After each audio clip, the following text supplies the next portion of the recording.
Today is 16th of July 2022. My name is Audrey-Anne and I'm a recovered compulsive overeater from County Meath in Ireland, and I will be your host for today's study. Our co-hosts are Nancy J, Sue L and Johan. If you have any questions during the meeting, please contact either myself or the co-host by private message in the chat function. Please note that the speaker Harlan G will be recorded for the duration of the study. However, the questions and answer sessions which follows will not be recorded. We will post a link to previous week's recordings in the chat function. We ask if you could please make sure to keep your microphone on mute at all times during today's study, and also please turn off your video if you are exercising, eating, or if you need to step away from your screen for any reason. And I will now hand you over to Harlan. Thanks, Harlan. And I hope everybody is well this morning. Just a reminder, next Saturday, we will not be meeting. I'm going to be doing a big book workshop in Flagstaff, Arizona, on the campus of Northern Arizona University, and it will give all who attend a very nice 3-day break from this intense heat. We're locked in the middle of it. It has been 110, 112, 115 every day. We're not quite as about 112, 114 every day. And we are sweating the oldies down here. We are sweating with the oldies. We're old and we sweat. So the bottom line is that next weekend, we will not be here together in this forum. We will rejoin on the 30th of July, 1 week after the workshop in Flagstaff. And for those of you who are attending, I look forward to seeing you there. I know that several of you have reached out to me and said you're going to be there in Flagstaff. So I look forward to spending the weekend with you up there. We're going to have a lot of fun and we're going to do some really good work. What else did I want to say? I just hope that you're having a great day. I hope everything is well with all of you. And I hope that it is as absolutely gorgeous a summer day where you are as it is here, even though it's very hot. It's an absolutely beautiful day. We are in the chapter, we're going to close it out today. We're closing out chapter 3, more about alcoholism. And the chapter more about alcoholism is the last of the chapters that concerns itself with step 1. Step 1 is the doctor's opinion, Bill's story. There is a solution and more about alcoholism. So in this endeavor, this is the last that we're going to be talking about step 1. We open up the chapter and we find out that we have to concede to our innermost selves that we were compulsive overeaters. And the idea that somehow, someday, we will be able to control and enjoy our eating is really a delusion. It's an illusion. And that many of us the persistence of this illusion is astonishing. Many will pursue it to the gates of insanity or death. Food is a very, very difficult thing to give up for the compulsive overeater. It is our lover. It is our friend.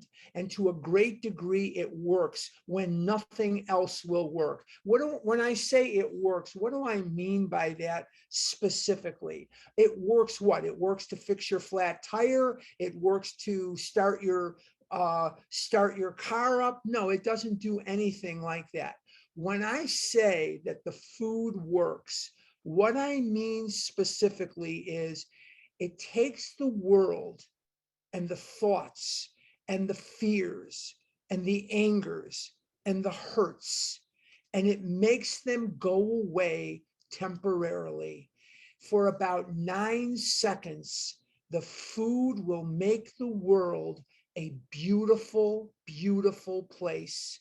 And what we have been doing from the time we were babies is we have been trying to arrange the outside world, our externals, to match up so that our insides could feel better. And we've never quite been successful at doing that. And that's why a little later on in the big book, it's going to talk about the lights, the ballet, the scenery. We try to arrange these things in a way so as to minimize our pain, and we just can't seem to do it. But then along comes the idea of eating candy or eating whatever, cookies or French fries or whatever that may be for you, fried foods, what have you. And we eat these things, and what happens then is only felt by us, and that is called the effect.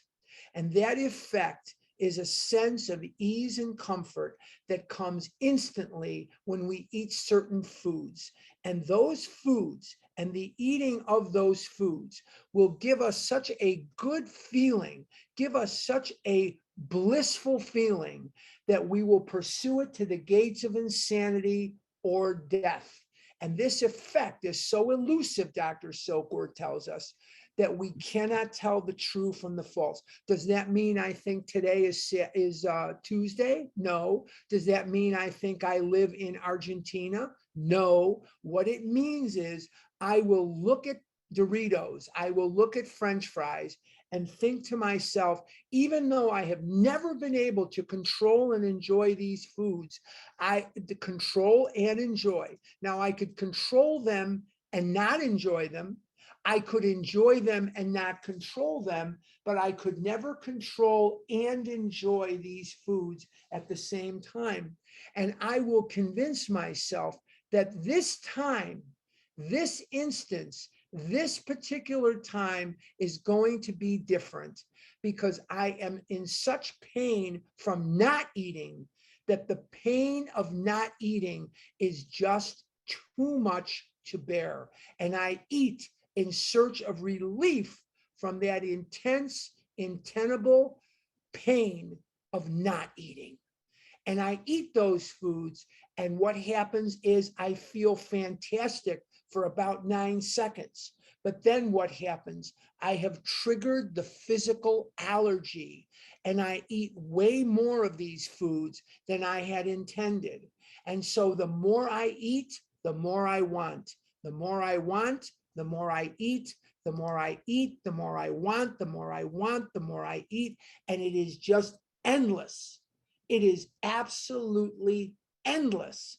And there is no accounting for it. I have a disease of the mind. I have a disease of the body. You can't see our allergy. You can only feel it. And only a compulsive overeater feels it. To the rest of the world, they just don't understand because they don't have it. They don't get what we get from the food. The food doesn't do for them what it does for us. And the food doesn't do to them what it does to us. So we wonder how they are able to control their eating, and they wonder how in the world is it possible that after everything they know we've been through, all the crying, all the torture, all the loneliness, all the clothes that wouldn't fit, all of the pain that we have described to them over the years that we have felt at the hands of this disease, how in the world is he eating corn dogs and French fries yet again? Why would he do that to himself? And they scratched their heads and wondered why I did what I did. And I scratched my head and wondered how in the world could two adults split a hamburger, neither one of which finishing their half of the hamburger? How in the world is it possible for these people to eat such minimal amounts of food and be happy about it? So I endeavored to just live my life and die as quickly as I could. I didn't want to live in this world.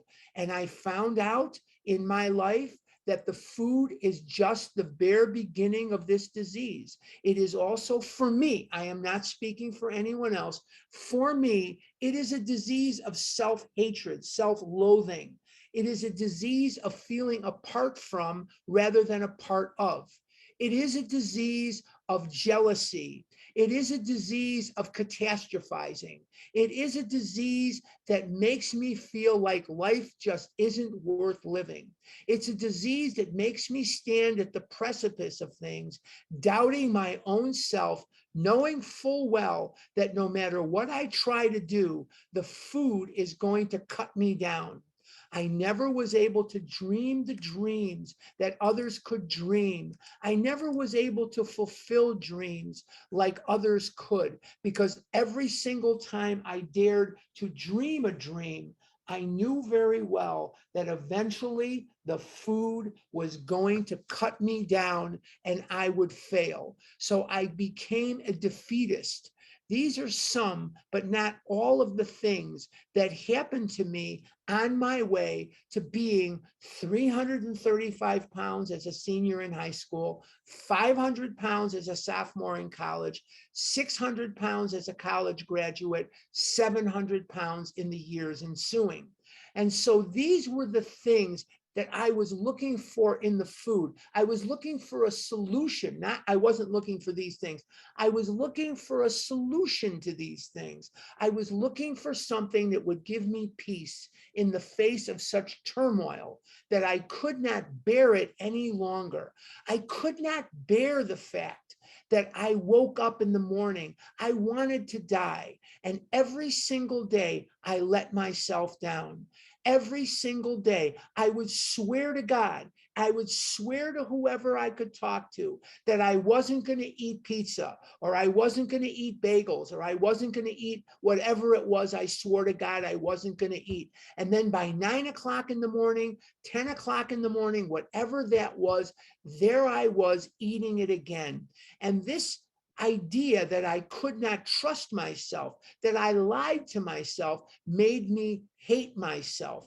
Today, I'm a man of integrity, not just with those around me to the best of my ability, but I try very hard not to lie to myself. And that only comes about as the result of the recovery that is promised in this big book of Alcoholics Anonymous. And as we traveled the road through this chapter, we encounter a man of 30 who was doing a great deal of spree drinking.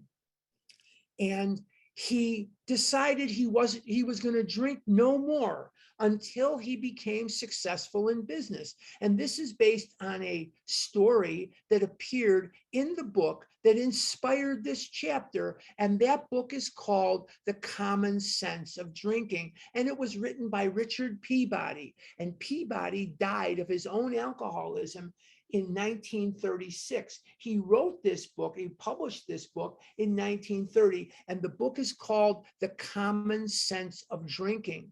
Now, the saddest part was he came right up to the precipice of a spiritual solution, but never crossed over that threshold.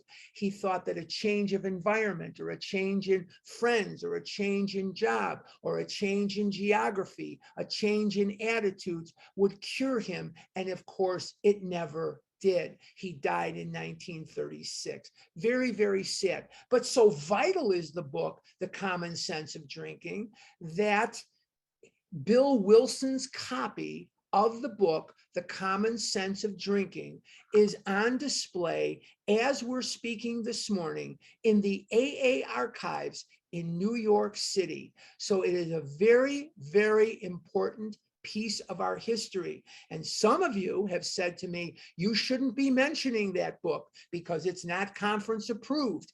I'm not mentioning it in the sense I'm telling you to go out and read it. I'm not mentioning it in the sense that I'm telling you we're going to be discussing it. I am mentioning it to you only because to deny that it is a part of our history is to deny a fact. There are 4 books that really were impactful in our history. And I will mention all 4 of those books now because I'll save myself the time later in the questions and answers. So we have The Common Sense of Drinking by Richard Peabody. We also have the Book of James, New Testament. The Book of James, very, very important, very, very impactful in our history. We have the Sermon on the Mount, and the Sermon on the Mount was written by Emmett Fox. And of course, last but certainly not least, The Varieties of Religious Experience by William James. And these were books, very, very important. So important that William James's book is actually mentioned in the big book. And so it's very, very impactful in our history. But for the few of you that have reached out to me in opposition to me mentioning The Common Sense of Drinking by Richard Peabody, I do apologize if I'm saying anything that is offensive to you, but to ignore where this information comes from would be to spit in the face of the history that we are so rich in our beautiful, life-giving program of recovery. Very, very important. And again, I'm sorry if this does kind of ruffle your feathers a little bit. I wish I could present the material in another way, but I don't know how.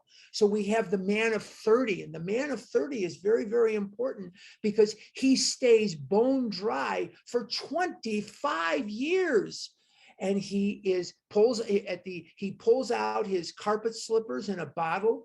Out comes his carpet slippers in a bottle, and he's dead within 4 years. Now, why do we need that story in the big book? Very, very important story, and a sort of version of it does appear in The Common Sense of Drinking. And Bill sort of changed a few of the details, and he sort of used it in the big book. And when I say used it, I mean in quotations. He sort of used it in the big book, but very important. And that is, we learn that the disease is not treated by sobriety. This guy didn't have a drink for 25 years. He stayed sober for 25 years, yet he was dead within 4 years. So what do we learn? We learn that abstinence does not treat this disease. Abstinence is very important, but it is not the most important thing in my life. My relationship with God, the most important thing in my life is my relationship with God. It says on page 45 of the big book, the main object of this book is to help you find a power greater than yourself, which will solve your problem. And if that's the main object of the book, then boys and girls, it better darn well be the main object of my life. Very, very important. And we learn from Peabody, and we learn from the story of the man of 30 that the disease is permanent. The disease is progressive. The disease, if untreated, is fatal. It is absolutely fatal. And so permanent, progressive, and fatal. I have a friend of mine, he lives in Tulsa, Oklahoma. He's quite a card. He says it's the 3 Ps: permanent, progressive, and fatal. He likes everything, lined up: permanent, progressive, and fatal. But anyway, then we go into Jim, and the story of Jim is very important. Jim loses his car dealership because of his drinking. So no matter what the consequences, he still cannot control his drinking, but he feels he can handle it on his own, and he resists any help. And that is something that is very common to us, and that is, we can't handle it on our own. We've never been able to handle it on our own, but yet we are so given, because of our tempestuous egos, not to accept the help that is here. We want to sort of handle this on our own.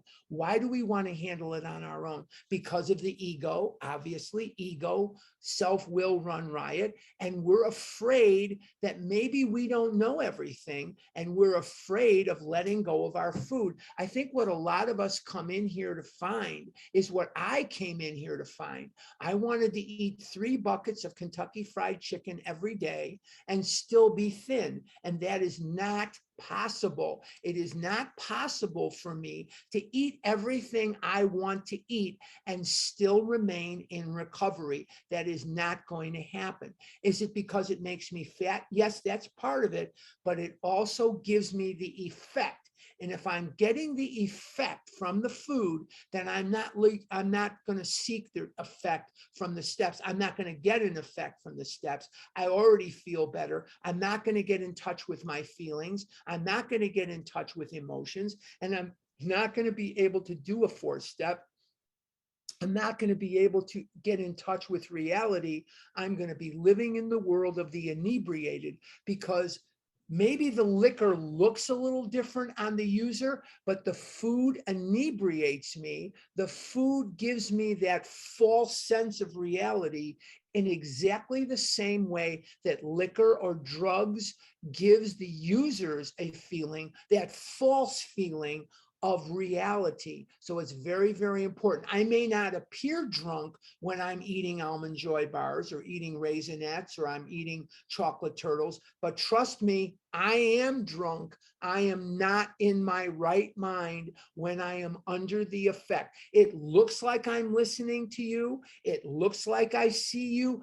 All I see is you may be in the way, and I want more potato chips. I want more whatever it is I want at that time. And I just listening to you, and I'm really just hearing like Charlie Brown's teacher, walk, walk, walk, walk, walk. I don't really care what the hell you're saying. I have no idea what you're talking about. And I don't give a damn. You could drop dead right in front of me and I wouldn't care. I would step over you and get myself to the nearest hot dog stand. I would get myself to the nearest convenience store and chow on some Milk Duds, and I would raise some Twinkies in your honor and toast you and say, too bad you died, but let's have some more Twinkies and some chocolate milk, because I really wouldn't give a damn.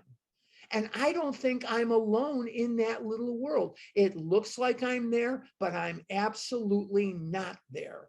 And then we look at one of the quintessential stories is the jaywalker. Oh, the jaywalker. What does the jaywalker illustrate for us? It illustrates for us that no matter what the consequences of this disease, no matter how high a price we have paid, no matter how many things we have missed socially, the weddings we couldn't go to, the christenings we couldn't go to, we had nothing to wear, we were afraid to go, we were afraid of who we were going to see, we were scared to death of who was going to yell at us because of the weight that we've gained or the weight that we've lost, we were scared to death to go where there was people.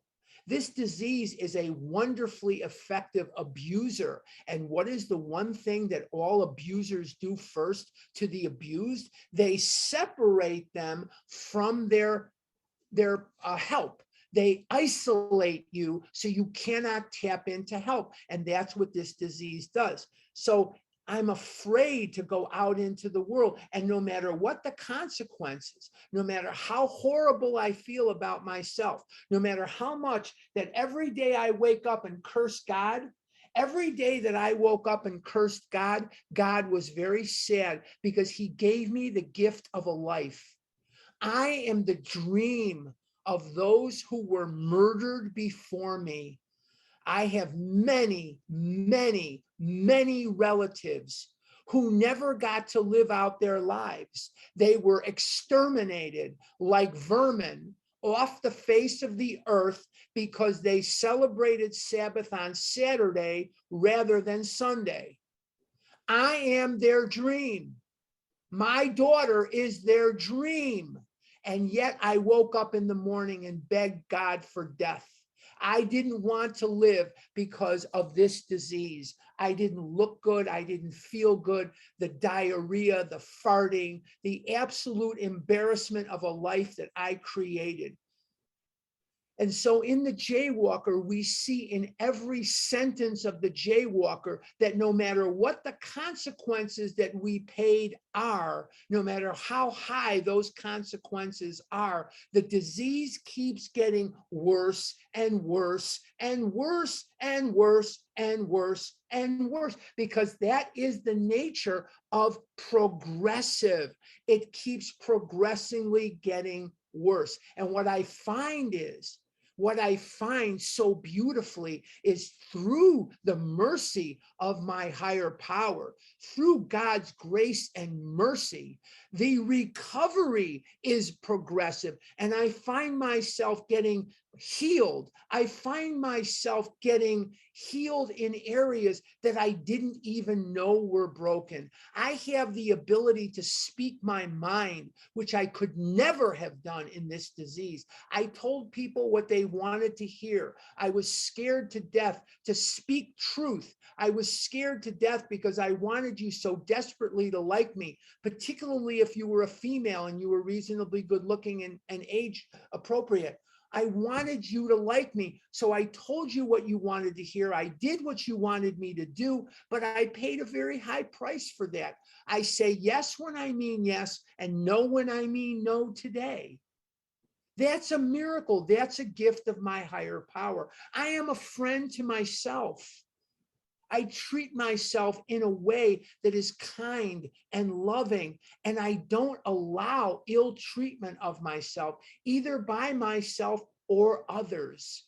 I get up and say, this is unacceptable behavior. This is going to change one way or the other. I find myself, my self-talk is more merciful and loving than it's ever been. I used to curse myself to the point where my ex-wife grabbed my hand. We were in a car. We had been living in Eugene, Oregon for maybe a week at that time, maybe a week. My daughter wasn't even born yet. And I got lost. Well, I was just living in a city for a week. Of course I got lost. And she said to me, if you spoke to your friends the way you speak to yourself, would you have any? And the answer is no. Nobody would stand for the way I was talking to myself. And today I find myself saying, Harlan, you're a smart man. You're going to figure this out. If you can't figure it out, you're going to get the help you need. You're going to pick up the phone. You're going to call John. You're going to call somebody. You're going to call whoever. You're going to get whatever help you need. This is going to be okay. Not everything in my life has to be a damn catastrophe. And that's the way I lived my life. Everything in life was a damn catastrophe. Chicken Little, the sky is falling, the sky is falling. And then we look at the story of Fred. And Fred is a partner in a well-known accounting firm. See, maybe we get this picture that it's only horrible emotions that we're trying to escape, that we're only trying to escape hatred and resentment and fear and jealousy and all this. No, no, no, no, no. Happiness is an emotion too. And I have eaten railroad cars full of French fries and railroad cars full of donuts when things have gone well for me. The only thing sometimes worse for me than things going badly is things going well. So we see Fred just as drunk as when things went poorly for the other people in the stories. And we see that he finds himself in New York and there's a taxi cab driver instead of his wife. He ends up back in a hospital. He's unable to control his drinking. We are powerless over food. Our lives have become unmanageable. And this chapter illustrates beautifully both the powerless condition and the unmanageability of our lives as we had been living it in the food, in the bulimia, in the anorexia, that we were powerless over food and our lives had definitely become unmanageable. And this chapter does a beautiful, beautiful job. It is pure poetry, pure beauty in its beautiful essence. I believe that chapter 3 is as well written a chapter as any chapter in a book I've ever read. It just illustrates these points beautifully and memorably. I just believe that with all my heart. So let's go to page 42. And we're going to finish the chapter out today. Let's go to page 42. And what we're going to find on page 42, at the bottom of the page, we're going to see the words quite as important was the discovery. And I'll give you a second to get to the page. On page 42, quite as important was the discovery. And then we're going to finish out. But before we get there, because I always like to give you a chance, just remember that the stories in this chapter are about step 1 And I know how to say that in Italian. It's passa prima. I learned that from my friend Barbara, who she lives in Paris, but she speaks English and Italian and French. She's like a walking Babel. She's like a walking Tower of Babel. She speaks all these different languages. But anyway, passo prima, step one. Okay, let's go to page 42. Quite as important was the discovery that spiritual principles would solve all my problems. What are spiritual principles? The spiritual principles are the steps. The principles are the steps. I know some of you come from a background where the principle of this is honesty, and the principle of this is this, and the principle of that is that. That is stuff that came around in the 60s and the 70s, decades after this book was not only written, but had gone through several editions of the book. So all that stuff that you see on sheets in the meetings of the principle of this is honesty, and that's all good information. I'm not knocking it, but when you see principles in the book, they are not referring to that. They are referring to the steps. Bill learned in his writing class not to keep using the same words again and again. You know. So he uses steps, he uses principles, he uses rules, he uses different things to mean the same thing. So I don't want you to get confused that what we're talking about is this stuff that came out decades after the book was written. That was something that came about in the 70s and 80s, is the principles that you see today. Quite as important was the discovery that spiritual principles would solve all my problems. Take that. This is a textbook. So he is telling you in this textbook, what is the answer to this question? What will solve all your problems? The answer is the spiritual principles or the steps. Or if we were playing Jeopardy, the answer would be solves all problems. And the question would be, what are the steps? So if we were playing Jeopardy, the answer would be, again, what solves all your problems? What's the question on Jeopardy?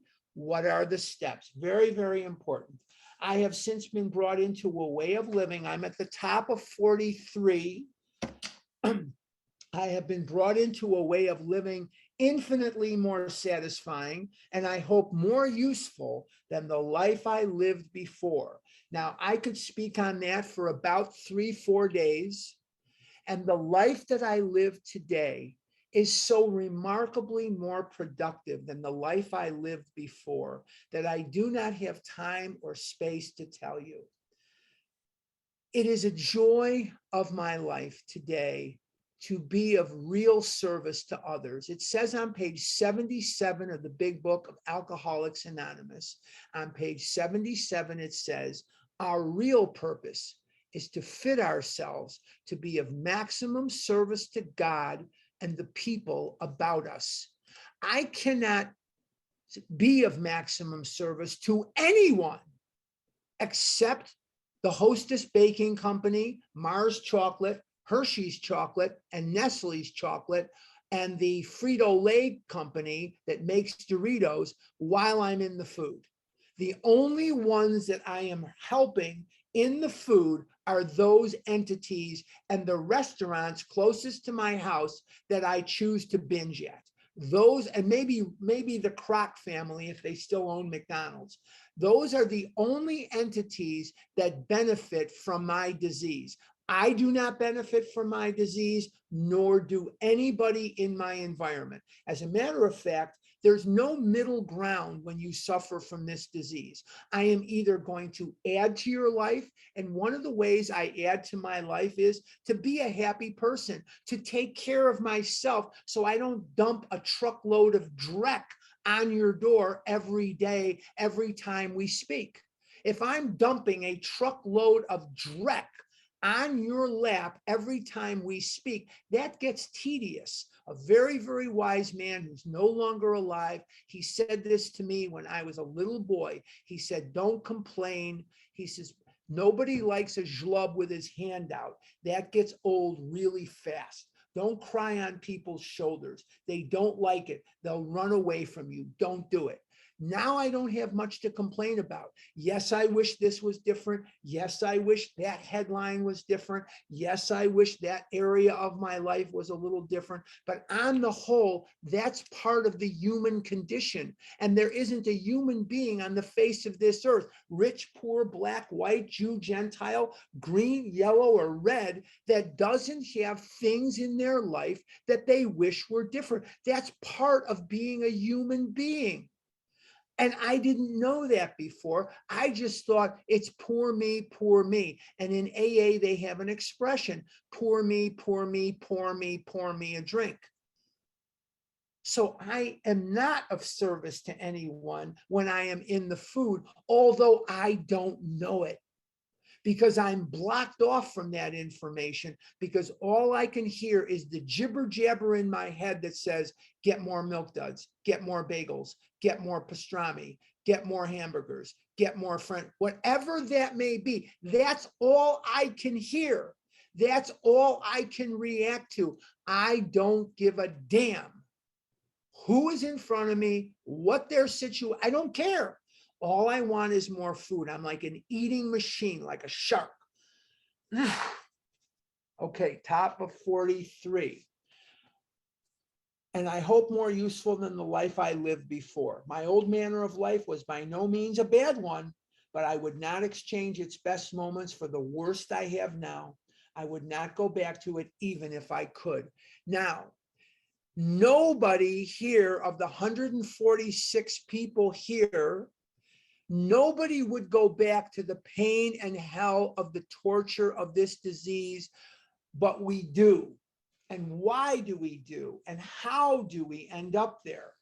Because the idea to eat is a very sexy idea. It comes wearing beautiful clothing. It speaks the language to you that you want to hear of self-pity and poor you. And they're not, how could you can't let them treat you like this. F them. We get the F-its, we get the screw-its. And the next thing you know, unchecked, if we're not working steps, particularly 10, 11, and 210, 210 and 11 and 12, we're going to eat again. And I hear this every single day. People tell me every day, I worked the steps like it's past tense, but they're not working them now. And they wonder how they ended up in the food, because they never realized that the food was not the problem in the first place, that the food indeed was the solution to the problem. And if the food is the solution to the problem, what is the problem? The problem is the buildup of everyday normal human emotions, that when we're scared, when we're angry, when we're selfish, when we're happy, whatever those emotions might be, the solution is food. We just learned that the solution to our problem is in spiritual principles or the steps. I'm telling you, the other solution is the food. The food works beautifully until it doesn't. The steps never stop working, but the food really does. And we have to eat more and more and more and more and more to get that effect. And now I have to eat so much that of course I weighed 700 pounds. Of course I was like an adolescent manatee, because I couldn't get drunk and I couldn't get sober.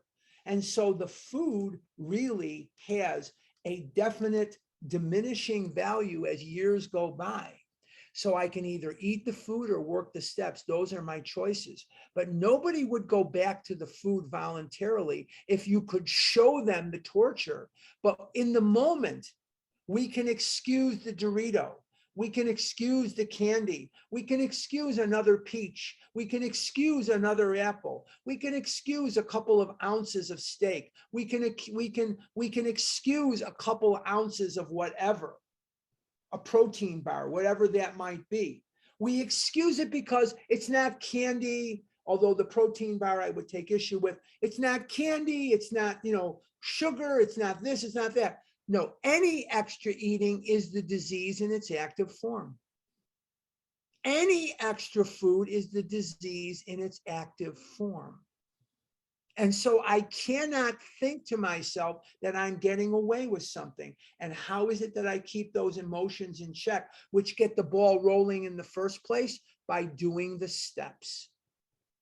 When I try to handle these emotions on my own, and I'm going to go in there and fight fear, I'm going to fight anger, I find myself fighting food, and I will lose every single time. I have never beaten food. I have never beaten fear, anger, happiness, jealousy, selfishness. I have never beaten guilt and shame and remorse. I have never beaten self-pity. I have never defeated jealousy. I have never defeated any of these emotions. And to think that today I can is insane. It is insanity to think that today, July 16th, 2022, is going to somehow be different. It is not different. I don't care what's happened to me. I don't care what headline I read. Eating is not a solution to that problem. We all have newspapers. We all have internet. We all have access to information. Some of that information is palatable. Some of that information is god awful, nightmarish. How is eating going to help? How is eating going to change any of it? And the answer is it's not. It's not. It's an excuse. It's not a reason. If I felt that by eating pancakes with syrup today, hand to God, I tell you this with a pure heart, if I felt that eating pancakes today would solve the problems of the world, I would go to the nearest IHOP and I would get myself some pancakes, hand to God. But it doesn't help anyone or anything. Let's continue. We're on page 43. Fred's story near the top. Fred's story speaks for itself. We hope it strikes home to thousands like him.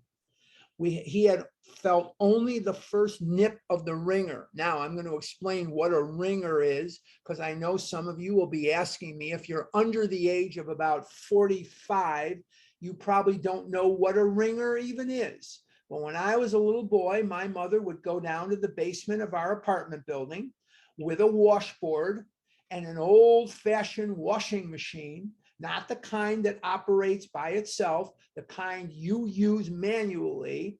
And she would wash our clothes on the washboard, and she would get them as clean as she could. And then she would hang them up. And in the winter, she'd hang them up inside. And in the summer, she'd hang them up outside. And she had clothespins in her mouth like that. And as she would walk down the row, she would take the clothespin out of her mouth and put them on there. And you've seen them in movies. If you've seen West Side Story, if you've seen a lot of these movies, you see the clothes hanging on the line. Before you hang up the clothes, you put the clothes through the wringer. What is the wringer? The wringer is the thing you wring that gets all the water out of there, or as much of the water as you can get out of there, so the clothes dry faster. That's what a wringer is. And you sure as hell don't want to get your finger stuck in there, because if you do, you're going to be screaming bloody murder. You ain't going to like the way it feels when you get your finger stuck in there. You are going to be in for one world of pain. It hurts. You're going to have to go get a splint.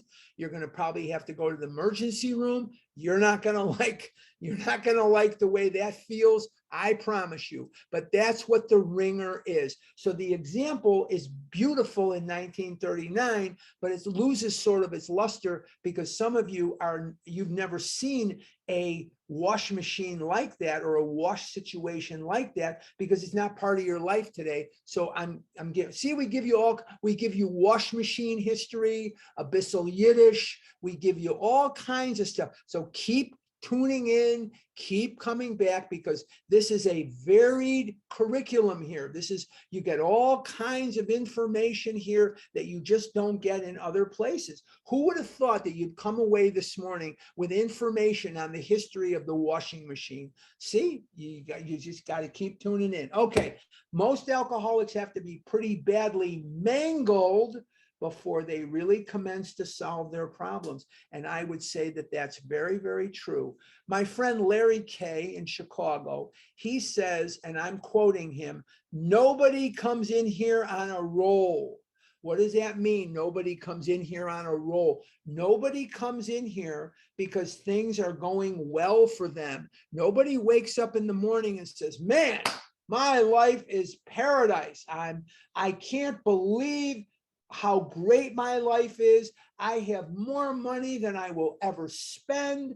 Life is fantastic. Everybody in the world is sticking to my script.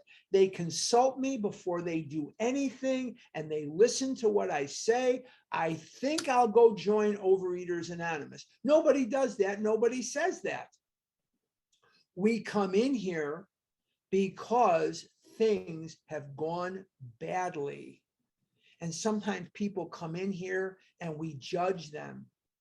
And we say, oh, this guy's so lucky. Oh, that lady. Oh, look at her. Look at that. Everybody that comes in here, everybody that's here has had their own private hell that they've gone through.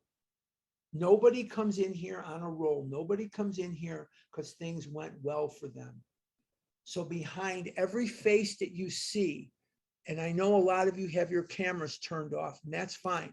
But behind every name that you see, behind every face that you see, is a sad story. And it's not a story that ends happily. It's a story of unhappiness and pain and the torture of this disease. So everybody has their story. Let's continue.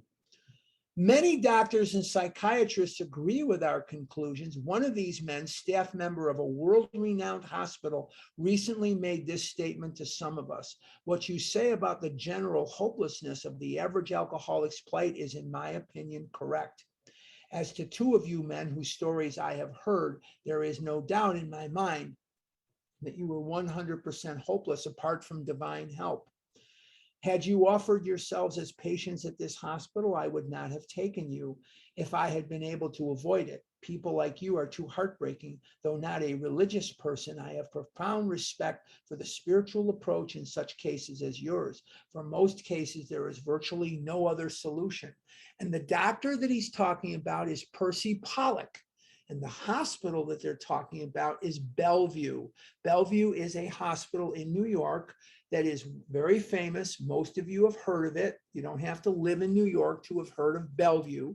And Percy Pollock was relating a story about how these alcoholics came to Bellevue and they wanted treatment, and he did not want to treat them because, in the opinion of most doctors, the alcoholic, the compulsive overeater, the drug addict are not worth your time because the recovery rate is so low, it's so non-existent, that in the opinion of many, many doctors, it's just not worth their time.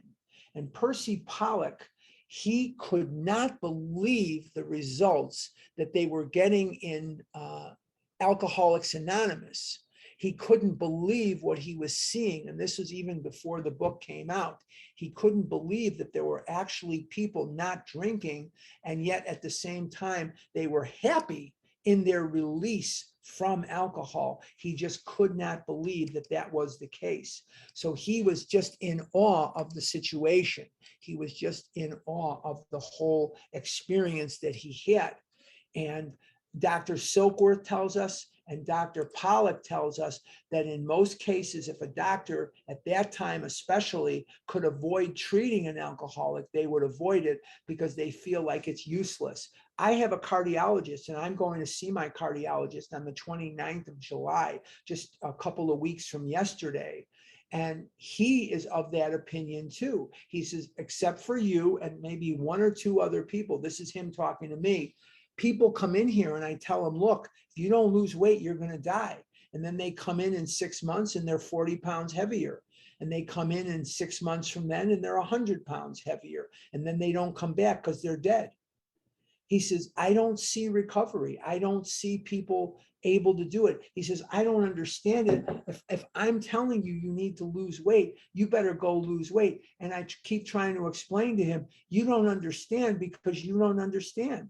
You could be a doctor. That's great that you're a doctor and you're a cardiologist, but you don't have this disease. You don't speak the language of the heart. You will never know what makes us tick, just as we will never know what makes you tick.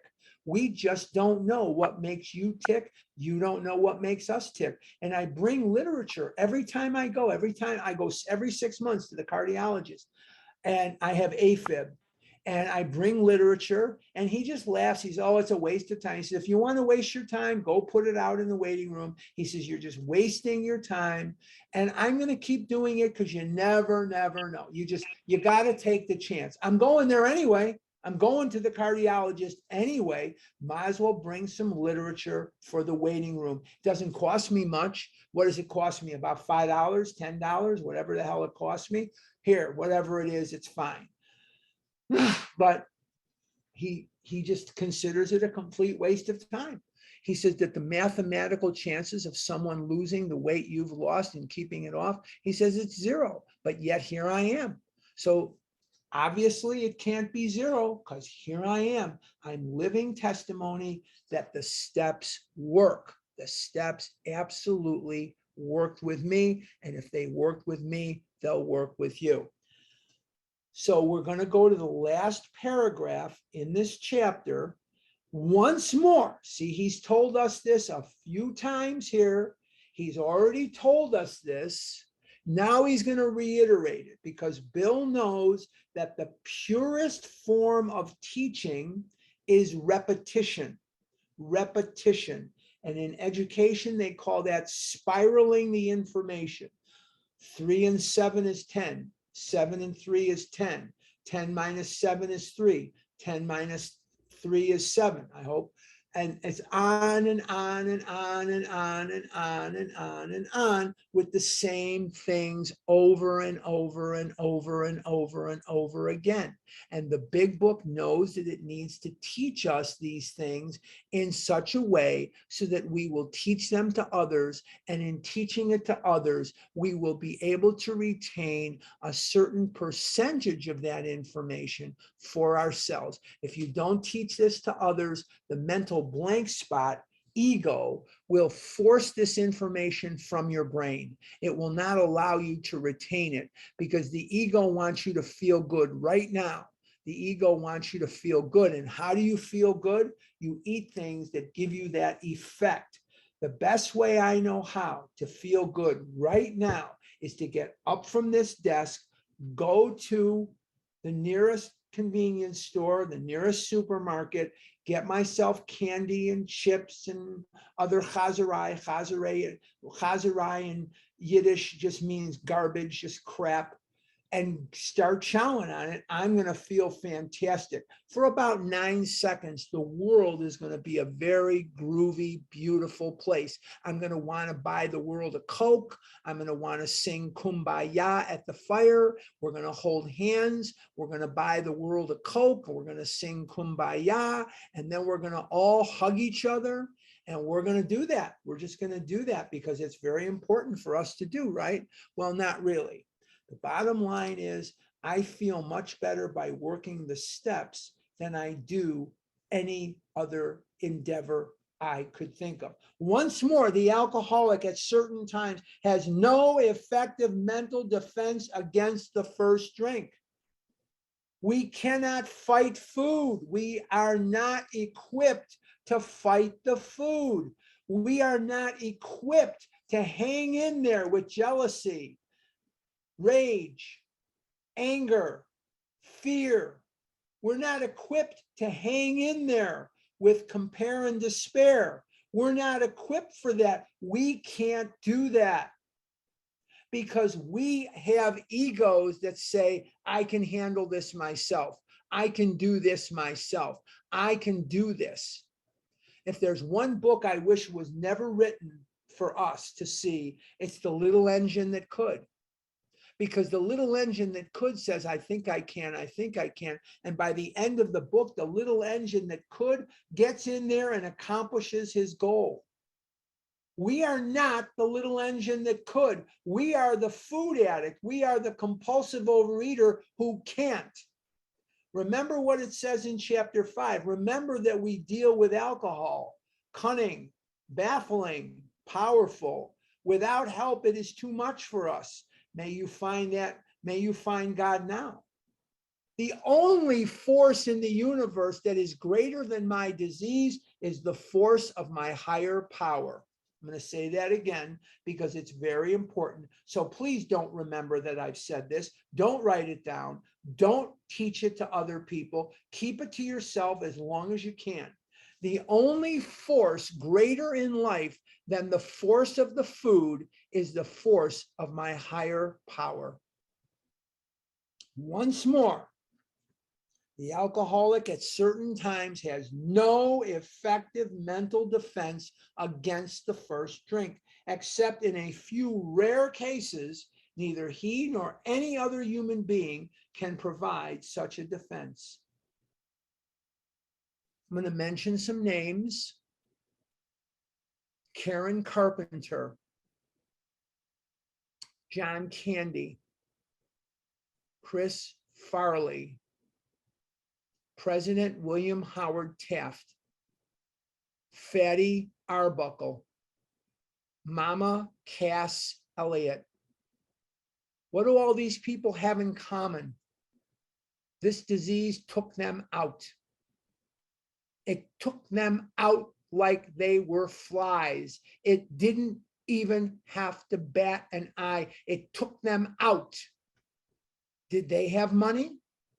Did they have fame? Did they have power? Did they have fortune? Did they have resources at their disposal? You bet they did. Did it help them? No. Did it save their lives? No. Is it going to help you? No. And yet we will convince ourselves that it will, because the idea that we can eat that food right now and feel better is so overwhelming. We are willing to convince ourselves that yellow is red and red is green and green is purple so that we can eat that food that we desperately want, because we cannot stand the way we feel when we're not eating. The steps work. The steps work. His defense must come from a higher power. Without step 2 through 12, there is no relief from the untenable, nightmarish pain of not eating. And not eating is very painful, just as not drinking is painful to the alcoholic. Not eating sucks when you're not in recovery. That's why we look to the food for relief from that pain. We don't know where else to find it. We don't know where else to find it. Now you know. Now you've been told. But if you don't tell others, you'll never remember the things we've talked about here. You will not remember. It will not occur to you. Why not? Because you have a built-in forgetter called the mental blank spot that will not allow your brain to conjure up an image that it does not want you conjuring up.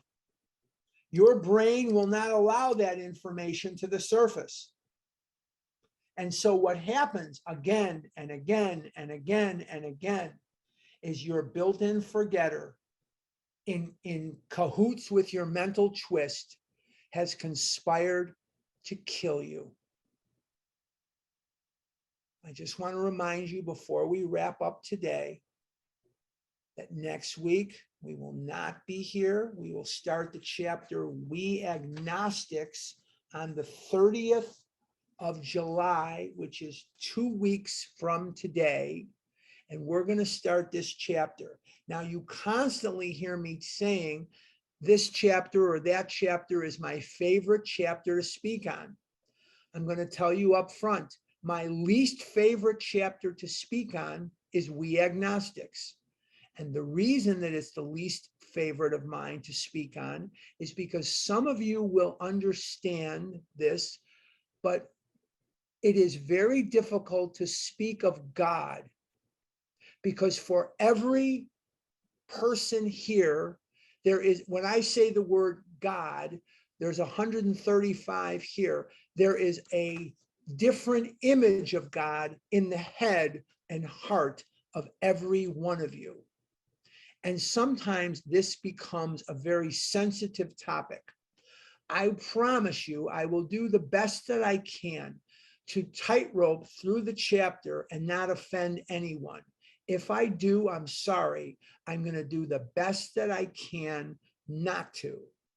But we are going to talk about God, and we're going to talk about agnostics. What is an agnostic? It is someone without knowledge. An atheist believes that there is no God. A believer believes that there is God. But a lot of what we're going to be talking about is how to seek that God, how to choose a power greater than ourselves that is workable in our life. We're going to talk about that. And we're also going to be talking to many believers and non-believers alike about pockets of agnosticism.